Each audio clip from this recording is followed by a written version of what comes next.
Fala, meus queridos, e aí, tudo tranquilo? Bom demais! Então, nessa aula nós iremos fazer a aplicação de alguns conceitos que nós estudamos durante o ano para resolver questões da OBMEP, uma prova aí que é aplicada anualmente, prova das Olimpíadas de Matemática, não é? Bom, nós iremos fazer essa aplicação desses conceitos para que vocês possam ver como é simples realizar essa aplicação, a aplicação desses conceitos, em provas com um grau maior de complexidade, que é o caso da OBMEP, tá bom? Vamos lá? Então, observem bem essa questão, tá? É uma questão da OBMEP de 2024, como vocês podem ver.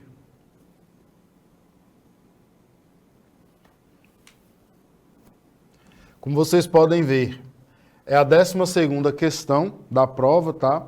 Da primeira fase. Ela diz o seguinte: as figuras mostram as vistas de frente, de cima e da esquerda de um sólido montado com cubos iguais.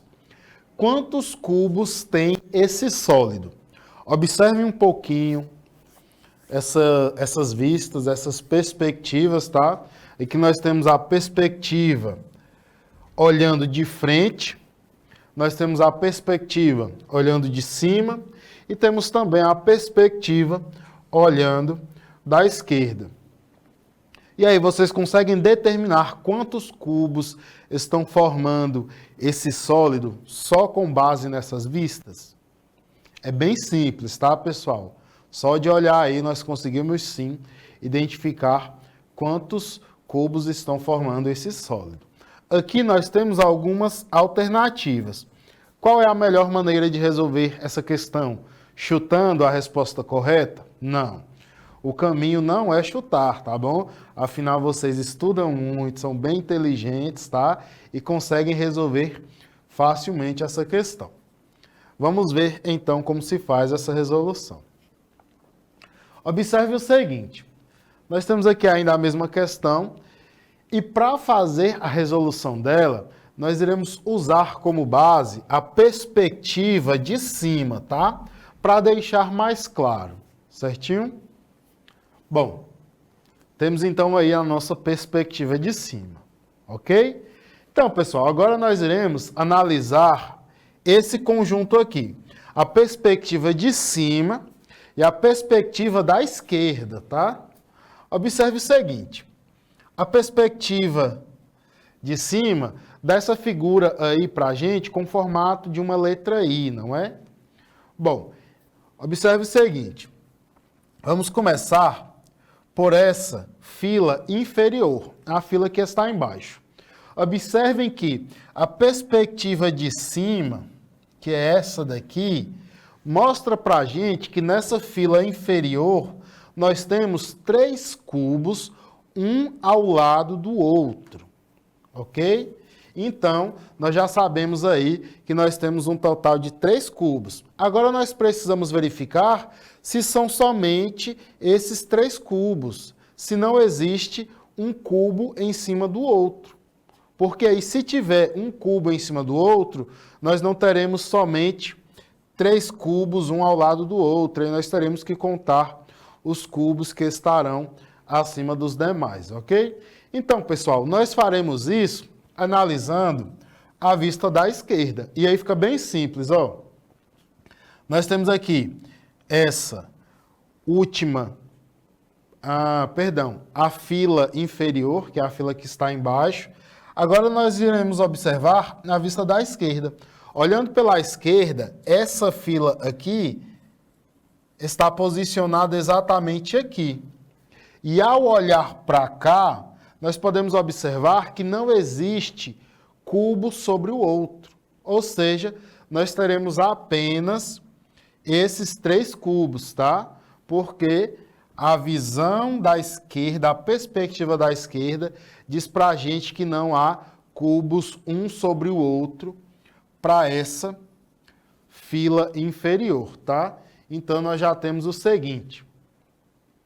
Nessa fila inferior, nós temos somente 3 cubos, um ao lado do outro. Agora vamos observar a fila do meio. Na fila do meio, pela perspectiva de cima, nós podemos observar que nós temos um único cubo no centro, tá? Aí nós iremos observar também a vista da esquerda para saber se existe cubo ou não sobre o outro. E ao olhar pela esquerda, ó, a fila do meio, e nós temos aqui a posição dela olhando pela esquerda, a posição que ela está ocupando quando nós observamos a perspectiva da esquerda. Então aqui a gente já pôde perceber que tem somente um cubo nessa fila. E ao olhar pela esquerda, nós podemos perceber que há um cubo sobre o outro, dois cubos sendo um sobre o outro. Ou seja, nessa fileira aqui, onde nós só temos cubo no centro, nós temos um cubo sobre o outro. Então, nós temos 3 cubos embaixo e 2 cubos na fileira do meio, ok? Bom, restou para a gente a fileira superior, tá? A fileira de cima. E, olhando pela esquerda, nós podemos perceber que nós temos aí 3 cubos, um sobre o outro, certo? São 3 cubos, um sobre o outro. Só que aqui nós não conseguimos garantir com certeza, com precisão, se para cada uma dessas posições nós teremos exatamente 3 cubos, um sobre o outro. Para saber, para ter essa certeza, nós iremos olhar a perspectiva da frente, tá? Observem que nessa primeira fileira nós só temos aqui, ó, um cubo ao lado do outro. Na fileira do meio, nós temos 2 cubos, só que é um sobre o outro. Então, pessoal, observe o seguinte. Esse cubo aqui e esse outro pertencem à terceira fileira, certo? Agora, observe o seguinte. Quando nós olhamos aqui nessa última fila da perspectiva da frente, nós podemos perceber que está faltando um cubo aqui. Certo? Então, nós podemos inferir o seguinte, que nessa posição nós teremos 3 cubos, um sobre o outro. Nesta posição central, nós teremos também 3 cubos, um sobre o outro, porque eu sei que esse terceiro cubo está na terceira fileira. Porque nessa do meio aqui, certo? Perdão, nessa terceira coluna, porque nessa coluna aqui, que está em pé, nós só temos 2 cubos, tá? Então, o terceiro automaticamente pertence à terceira fileira aqui, tá, pessoal? Então, nós podemos concluir o seguinte, nós temos 3 cubos aqui, 3 cubos aqui e 2 cubos aqui. Por que que esse segundo cubo pertence a essa terceira fileira? Porque aqui no meio, pessoal, ó, nós não temos cubo. E nesse daqui da frente só existe um cubo, certo? Então, esse daqui pertence à terceira fileira, certinho? Então, pessoal, nós temos o total de 3 cubos para esse, 3 cubos para esse e 2 cubos aqui. Então, nós temos essa configuração de cubos, tá? Agora, nós precisamos determinar quantos cubos estão formando esse sólido. Nós temos aqui 3, com 2, 5, com 8, dá um total de 13 cubos. Então, pessoal, deu para ver aí como é simples fazer a análise dessa questão aí com base nas perspectivas que a questão apresenta para a gente. Então, pessoal, basta olhar com cuidado, tá? Porque ali, quando nós mudamos a perspectiva, nós iremos perceber que as posições das fileiras ou colunas irá mudar, tá bom? Nós precisamos fazer essa análise cuidadosa, senão nós podemos cometer erros, tá? Por exemplo, se nós não olhássemos a perspectiva da frente, nós poderíamos pressupor que 14 cubos formavam o sólido em questão. Só que ao analisar também essa terceira perspectiva, nós podemos perceber que existe uma coluna ali que ela tem somente 2 cubos, um sobre o outro, tá? Enquanto as outras duas possuem 3, em uma nós temos somente 2, totalizando um total de 13 cubos formando o sólido em questão. Então, pessoal, é uma questão simples, mas que precisa de cautela, de cuidado na hora de fazer sua análise, tá bom? Bom, vamos à segunda questão? Então, temos aí também a 16ª questão da OBMEP, primeira fase de 2024. Vamos fazer a leitura do enunciado. Ana comprou o ingresso com número de assento 100. Guardem esse número, tá, pessoal? Esse é o assento de Ana. Em um teatro com assentos numerados de 1 a 120. A figura mostra a numeração de alguns assentos com poltronas pares de um lado e ímpares do outro, em ordem crescente a partir do corredor. Os demais assentos seguem o mesmo padrão de numeração. Pedro quer sentar o mais próximo possível de Ana, e só restam os ingressos para os assentos 94, 99, 101, 102 e 112.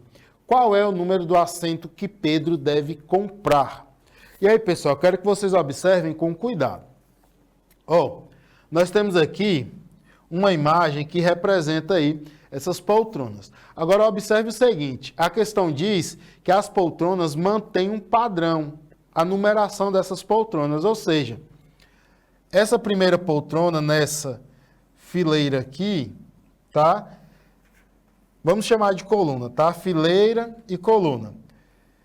Essas poltronas dessa coluna seguem o seguinte padrão.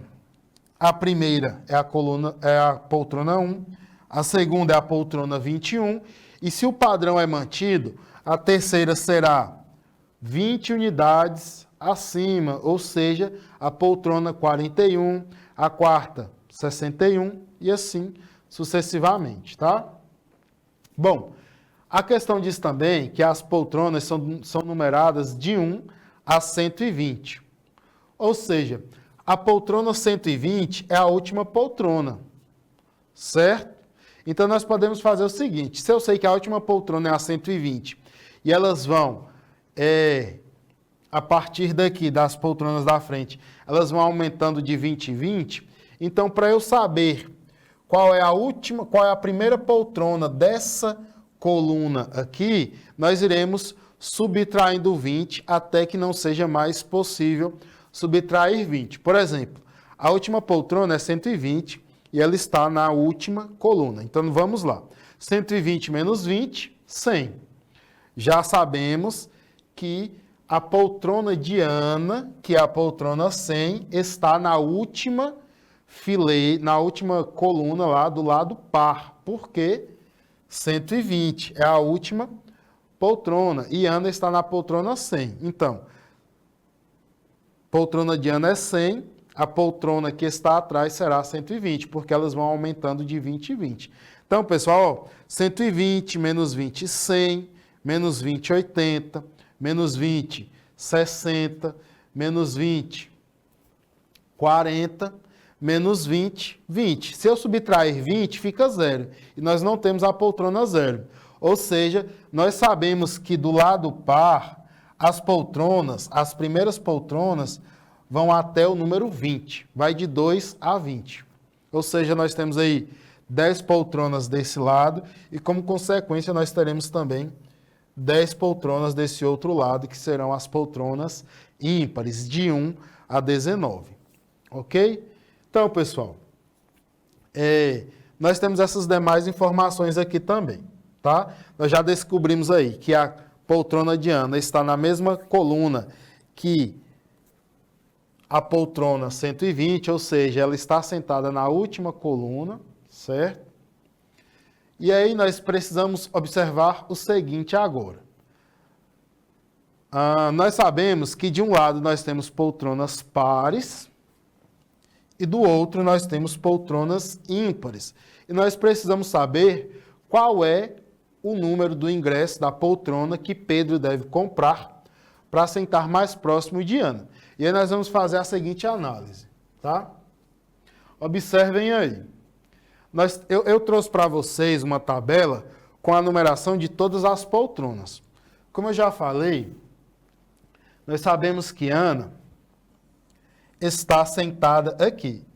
Eu quis determinar com vocês, antes de trazer essa tabela, para que vocês possam ver que não é necessário utilizar essa tabela para fazer a resolução da questão. Mas eu trouxe ela para que fique mais claro para vocês, tá bom? Então, nós já sabemos onde Ana está sentada. E aí nós precisamos saber o seguinte, que Pedro quer sentar o mais próximo possível de Ana.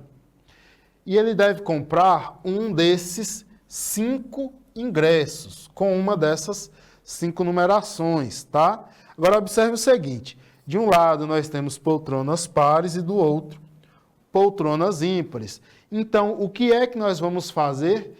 Nós iremos eliminar os ingressos com números ímpares. Por quê? Se ele quer sentar o mais próximo possível dela, ele terá que comprar uma poltrona par, porque qualquer poltrona ímpar estará mais distante da poltrona de Ana.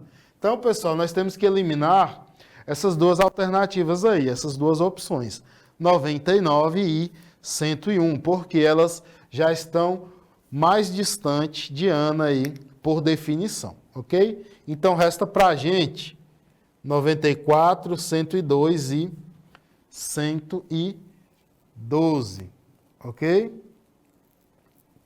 Então, pessoal, vamos observar o seguinte. Olhando aqui, nós já sabemos qual é a poltrona mais próxima de Ana, certo? Só que nós devemos observar primeiramente o seguinte. Suponham que lá no momento não deu tempo de fazer toda essa tabela, certo? Nós deveríamos observar o seguinte. Bom, poltrona 112. Observe o seguinte, que após a primeira poltrona, a última poltrona será 100 unidades maior que a primeira, certo? Se nós formos contar aqui, ó, 2, aí aumentou mais 20, mais 20, mais 20, mais 20, mais 20, totalizando 100 unidades a mais que a primeira poltrona, ou seja, 112.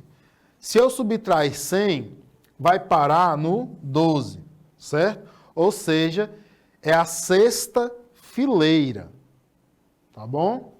Agora vamos olhar o 94. O 94 é menor que 100, certo? E aí o que eu vou fazer? Eu vou subtraindo de 20 em 20. Se eu subtrair 20, 74, 54, 34, 14. Opa!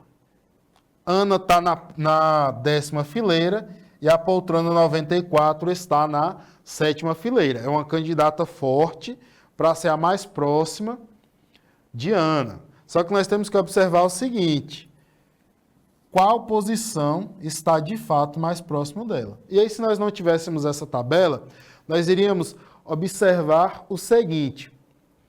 Nós já sabemos que essas duas colunas são as mais próximas. Só que nós precisamos observar a linha em que essas poltronas estão. E aí, se nós formos observar, elas estarão as duas na penúltima linha, certo? Dessas colunas. Então, se as duas estão alinhadas, obviamente serão as duas mais próximas, tranquilo? Eu sei que a poltrona 112 não é a mais próxima porque ela está uma fileira antes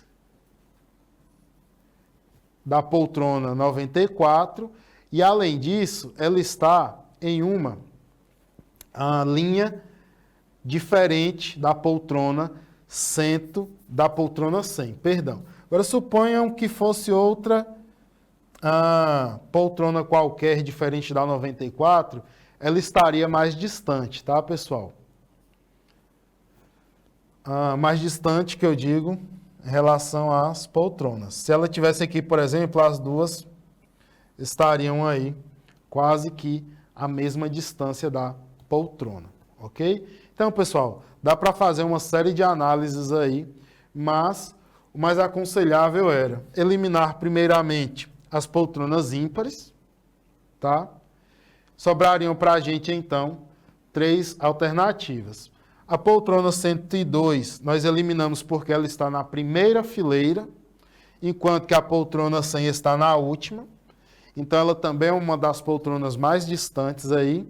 Restaria para a gente, então, 112 e 94. Bom, eu sei que a Ana está na poltrona 100 e a poltrona 100 está na quinta fileira. Sei também que a poltrona 94 também está na quinta fileira, já é uma candidata forte. Agora nós vamos observar as colunas. Em qual coluna cada uma dessas duas poltronas estará, certo? Poltrona 112 está na sexta coluna. E a poltrona 94, além de estar na mesma linha que a poltrona 100, está uma coluna mais próxima da poltrona 100. Ou seja, só resta para a gente a própria poltrona 94, tá bom? Então, pessoal, esse é um caso clássico de situações onde nós podemos aplicar no nosso dia a dia aí, não é? É claro que quando nós vamos ao cinema, nós temos lá um telão com toda essa tabela que eu apresentei para vocês, então fica mais fácil de fazer essa análise, tá bom? Mas é bom, é interessante quando nós conseguimos fazer essa análise rapidamente, tá? Muitas vezes ali, principalmente porque ingresso, quando o filme está muito conhecido, está muito assistido, as poltronas são muito disputadas e acabam muito rápido. Então, quanto mais rápido você souber fazer essa inferência, essa análise, melhor, não é? Bom, vamos à terceira e última questão? Então, pessoal, 17ª questão da OBMEP 2024. Essa daqui deu o que falar, viu? Bom, Ana, Bia e Carla visitaram a floricultura de seu bairro. O vendedor separou as 5 flores mostradas na figura e disse que iria presentear cada uma com uma dessas flores. Carla escutou a seguinte conversa entre Bia e Ana. Bia disse: Oi, Ana. Eu e Carla sabemos a cor de cada uma das flores que vamos ganhar, mas nem eu nem ela sabemos as quantidades de pétalas das flores que cada uma de nós irá ganhar. Ana disse: Eu sei a quantidade de pétalas da flor que vou ganhar, mas não sei a cor. A partir dessa conversa, Carla descobriu a flor que Ana vai ganhar. Qual é essa flor? Bom, vamos lá. Observando aqui o primeiro enunciado, a primeira fala, nós podemos observar que Bia e Carla sabem a cor da flor que cada uma delas irá ganhar, ou seja, elas têm certeza disso. A partir dessa fala, nós podemos deduzir a seguinte informação. Bom, nós temos 3 flores de cor amarela e 2 flores de cor roxa, cor lilás, tá? Bom, se Bia e Carla têm certeza da cor de flor que cada uma irá ganhar, é porque cada uma delas, no caso Bia e Carla, irão ganhar flores roxas. Automaticamente elas deduziram que a Ana irá ganhar uma flor amarela. Por que eu sei disso? Observe o seguinte. De algum modo, Bia e Carla ficaram sabendo a cor da flor que iriam ganhar, a cor de flor que cada uma vai ganhar. Observem que, se por acaso Bia e Carla fossem ganhar flores amarelas, existiriam 2 possibilidades de cor para a flor de Ana. Ela poderia ganhar ou roxo ou amarelo, certo? Então, se Bia e Carla têm certeza da cor de flor que cada uma das 3 irá ganhar, é porque as 2 sabem que irão ganhar flores roxas. Automaticamente elas deduziram que Ana irá ganhar uma flor amarela. Então, disso elas já sabem. Bom, só tem 2 flores roxas. Eu, Bia e Carla vamos ganhar flores roxas, uma para cada uma. Restarão somente 3 flores de cor amarela, ou seja, Ana irá ganhar uma flor amarela. Tá bom?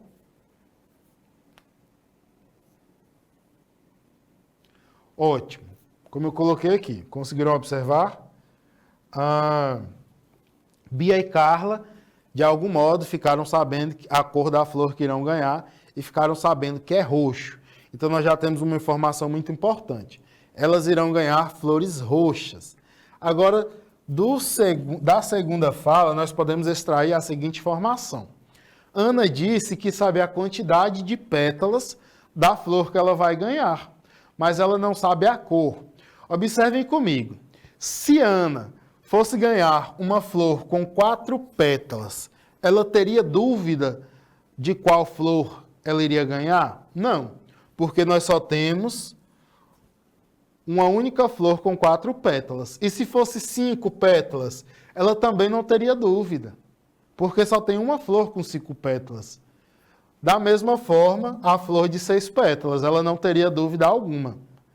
Se ela tem dúvida da cor da flor, é porque essa flor é repetida. E o único tipo de flor que é repetida é a flor com 3 pétalas. Então, nós já sabemos o motivo da dúvida, é porque ela vai ganhar uma flor com 3 pétalas. Bom, agora vamos lá. Bia e Carla vão ganhar flores roxas, ou seja, uma flor com 6 pétalas e uma flor com 3 pétalas. A gente sabe que Ana vai ganhar uma flor de 3 pétalas, mas ela não sabe a cor. Nós sabemos que existe uma flor amarela e uma flor roxa, ambas com 3 pétalas. A flor roxa é de Bia ou de Carla. Nesse caso não faz diferença. Se uma das flores já tem dono, então Carla deduziu que Ana irá ganhar a flor amarela de 3 pétalas, tá? Então, pessoal, questãozinha aí bem simples, é interessante, gerou muita polêmica aí na internet, tá? Na hora de fazer essa resolução, porque não havia uma lógica, né? É lógico que tem uma razão por trás aí dessa questão que nós acabamos de apresentar, bastava ler com cuidado. Por que foi uma questão difícil? Porque foi uma prova de matemática que abordou língua portuguesa. Então, nós temos aí a questão também da interdisciplinaridade, que é muito interessante e que vocês precisam trabalhar para ficar feras aí na hora de resolver esse tipo de questão. Bom, pessoal, acabamos por aqui. Espero que vocês tenham gostado da aula. Resolvam mais questões da OBMEP para que no próximo ano sejam medalhistas, tá bom? Até a próxima aula. Tchau, tchau.